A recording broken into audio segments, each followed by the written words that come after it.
నిన్న తెలంగాణ రాష్ట్ర గౌరవ ముఖ్యమంత్రి గారు చేసిన బోగస్ సర్వేకి సంబంధించి దాన్ని తీవ్రంగా ఖండించడమే కాదు 500 కోట్ల రూపాయలతోని అద్దాల మేడ కట్టుకొని నివసిస్తున్న నీకు బయట ప్రపంచం తెలియక నీ మాటలు చూస్తుంటే మాకు ఒకసారి నీ ఆరోగ్య పరిస్థితి కూడా మాకు డౌట్ వస్తున్నది.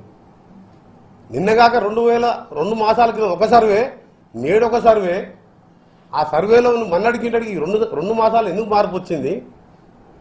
ఈ 2 మాసాలు మొత్తం రైతాంగం పోరాటం నడుస్తుంది, విద్యార్థులు పోరాటాలు చేస్తుండ్రు. డిఎస్సికి వెళ్ళి ఇప్పటికి 30 సార్లు అఫీషియల్గా మీ మంత్రి గారే ప్రకటనలు ఇచ్చిండ్రు.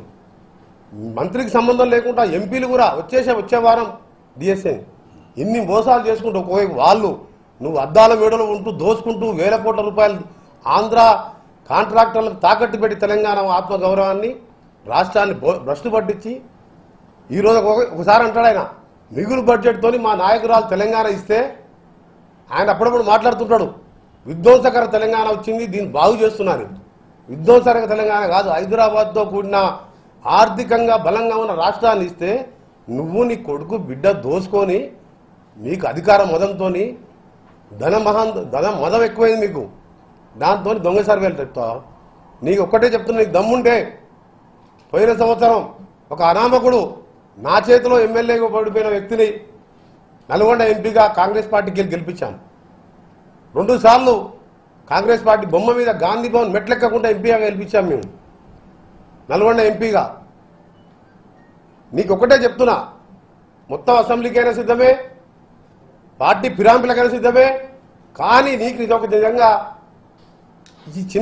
చిన్న డిమాండ్ మాది, ఇది కూడా చేయలేదంటే నువ్వు ఒక పనికిరాని బోగస్ సంస్థ అని ప్రజలు కూడా అనుకుంటారు. మా మాటలు వింటున్న ప్రజలు. నల్గొండ ఎంపీగా రాజీనామా చేయి, వరంగల్ కంటే ఎక్కువ మెజార్టీతోని మేము ఇట్లా గెలవలేనట్టయితే నా ఎమ్మెల్యేకి కూడా రాజీనామా చేసి అడ్వాన్స్గా రేపే స్పీకర్కి ఇస్తాను, స్పీకర్కి రేపే నా రాజీనామా పత్రం ఇస్తాను. నేను పోటీ చేసినా మా పార్టీ ఎవరు నిర్ణయించినా వరంగల్ కంటే ఎక్కువ మెజార్టీ గెలవకపోతే నేను రాజకీయాలు మానుకుంటాను. ఈ ఛాలెంజ్ అనేది తీసుకో. నీ జీవితం అంతా అబద్ధాలే, నీ జీవితం అంతా మోసమే. ఇంత బోగస్ అవుతుంది. మా కాన్ఫరెన్స్లో నేనున్నాను, జానారెడ్డి గారు ఉన్నారు, పెద్దలు ఉత్తమ్ కుమార్ రెడ్డి గారు ఉన్నారు, దామోదర్ రెడ్డి గారు ఉన్నారు, పద్మావతి గారు ఉన్నారు, ఇంకా మీల పార్టీ అందులో సూర్యాపేట ఉన్నది. ఈయనకు ప్రియమైన శిష్యుడు ఆయన పేరు చదివి ఆయన పర్సెంటేజ్ చెప్పలేదు, అది ఒకటే అంట. అంటే పర్సెంటేజ్ 0 ఉన్నట్టు చూడకపోతే భాస్కరరావు 30% ఉంది. ఇవన్నీ అవసరం లేదు మాకు, పర్సెంటేజ్ల మీద సర్వేల మీద మాకు నమ్మకం లేదు. నిన్న నల్గొండలు తిరిగితే గాలి దుమారాలకు కల్లాలలో ఉన్న పలు సెంటర్లో ఉన్న ఒడ్లు కొట్టుకుపోయినాయి, పోల్ట్రీ ఫామ్ కూలిపోయినాయి, బత్తాయి చెట్లు 6-7 సంవత్సరాలు పెంచిన బత్తాయి చెట్లు ఏళ్లతో సహా లేచిపోతే కనీసం నీ మంత్రి లేడు, నీ యంత్రాంగం లేదు, నీ కళ్ళు మూసుకపోయి ఇంట్లోకెళ్ళి కాలు పెట్టకుండా కులాల వారిగా పిలిపించుకొని వాళ్ళకి హామీలు ఇచ్చుకుంటూ తెల్లారి కాగానే పాలాభిషేకం చేయించుకుంటే ఓట్లు పడతాయి అనుకుంటావా? ఓట్లు కాదు, నీకు రాళ్ళు పడితే జాగ్రత్త. ఇప్పటికైనా ఒకటే ఛాలెంజ్ నాది, ఎక్కువ చేయదలుచుకోలే. సుఖేందర్ రెడ్డి గారు ప్రతిరోజు నల్గొండ జిల్లాకు పోవాలంటే మాకు చాలా బాధ అనిపిస్తుంది.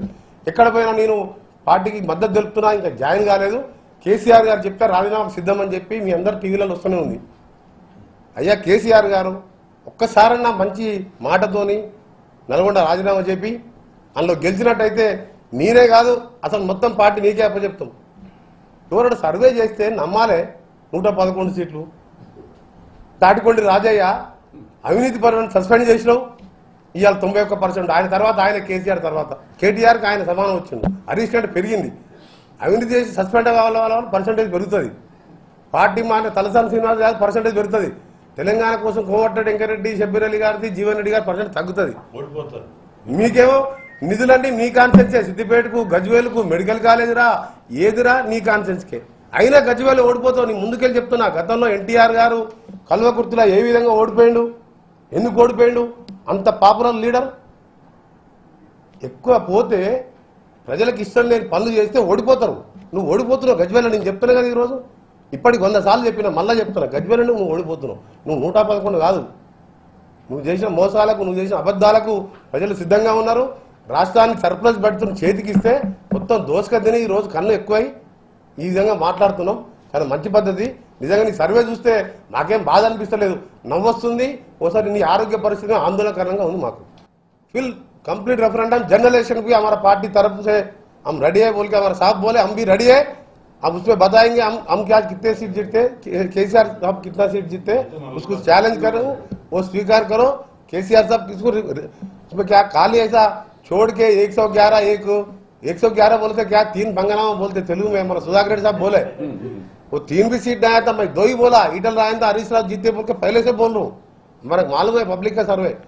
इसीलिए हमारा पार्टी जो डिसीजन लिया है, हमारे सीआरपी लीडर साहब बोले शब्बीर अली साहब हम रेडी है, नहीं तो कल कम से कम 24 मेंबर जो दूसरा पार्टी है वो तो भी बाई इलेक्शन जाओ, नहीं तो वो भी थर्ड ऑप्शन जो है नलगొండ का पार्लियामेंट का मैं चैलेंज कर रहा हूँ।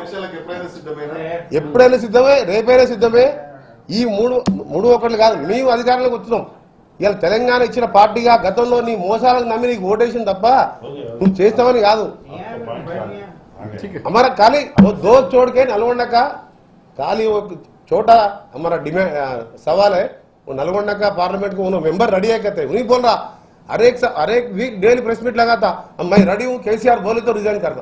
हम जीता है कांग्रेस वर्कर्स, कांग्रेस लीडर जीता है, उन्होंने उल्टा लगाया केसीआर बोले तो रिजाइन कर दो। अब केसीआर को रिक्वेस्ट कर रहा हूँ, इतना अच्छा सर्वे है ना, 1 सीट मान लो नलगొండ पार्लियामेंट को, कोई कांग्रेस वर्कर अगर नहीं कोई कांटेस्ट करते भी वरंगल से ज्यादा मेजॉरिटी आता, अगर नया है तो मैं पॉलिटिक्स छोड़ देता हूँ। चलो।